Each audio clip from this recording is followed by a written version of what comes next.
আসসালামু আলাইকুম। ওমান প্রবাসীদের জন্য বিশাল বড় সুখবর কার্যকর থাকছে 31শে ডিসেম্বর পর্যন্ত। এই বিষয় নিয়ে থাকছে এই ভিডিও জুড়ে বিস্তারিত আলোচনা। চলুন আজকের মূল আলোচনা শুরু করা যাক। মালয়েশিয়া ও সৌদি আরবের পর এবার মধ্যপ্রাচ্যের 4 দেশ সংযুক্ত আরব আমিরাত, ওমান, কুয়েত এবং কাতার রুটে বিশেষ রিয়াতি ভাড়া সুবিধা চালু করেছে রাষ্ট্রীয় উড়োজাহাজ সংস্থা বিমান বাংলাদেশ এয়ারলাইন্স।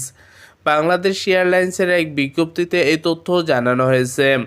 বিজ্ঞপ্তিতে বলা হয়, রেমিটেন্স যোদ্ধাদের জন্য সৌদি আরব ও মালয়েশিয়া রুটে ইতিপূর্বে চালু করা এই বিশেষ রিয়াতি ভাড়া অব্যাহত থাকবে।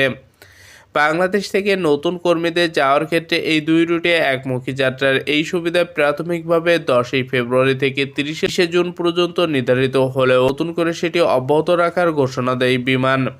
এর আগে এই সুবিধা চালুর সময় ট্রাভেল এজেন্ট পাঠানো বিমানের ইমেইলে বলা হয়েছিল, ওয়ার্কার ফেয়ার নামে বিমানের এই উদ্যোগের আওতায় ঢাকা থেকে সৌদি আরবের ভিত্তি ভাড়া ট্যাক্স বাধা হবে $360। ঢাকা থেকে কুয়ালালামপুরের ভিত্তি ভাড়া হবে $150। ঢাকা ছাড়া অন্য কোনো জায়গা থেকে এই উদ্যোগের আওতায় কুয়ালালামপুরের ভিত্তি ভাড়া হবে $175। ট্রাভেল এজেন্টের কাছে এখন ঢাকা থেকে সৌদি আরবে টিকিট কিনতে গেলে $400 থেকে $480 ভিত্তিতে ভাড়া গুনতে হয়, আর মালয়েশিয়ার জন্য এই ভাড়া হয় $300 থেকে $350। নতুন করে চালু হয় এই 4 রুটে বিশেষ রিয়াতি ভাড়া শুধু একমুখী টিকিটের জন্য প্রযোজ্য। 31শে ডিসেম্বর পর্যন্ত কার্যকর থাকবে বলে বিজ্ঞপ্তিতে জানানো হয়েছে। এর আগে মালয়েশিয়া ও সৌদি আরব রুটে বিমান যাত্রীকে এই সুবিধা পেতে হলে জনশক্তি কর্মসংস্থান ব্যুরো ও পরিসংখ্যান ব্যুরো বিএমইটি কার্ড এবং বিএমইটি সত্যায়ন প্রয়োজন হবে বলে জানিয়েছিল বিমান।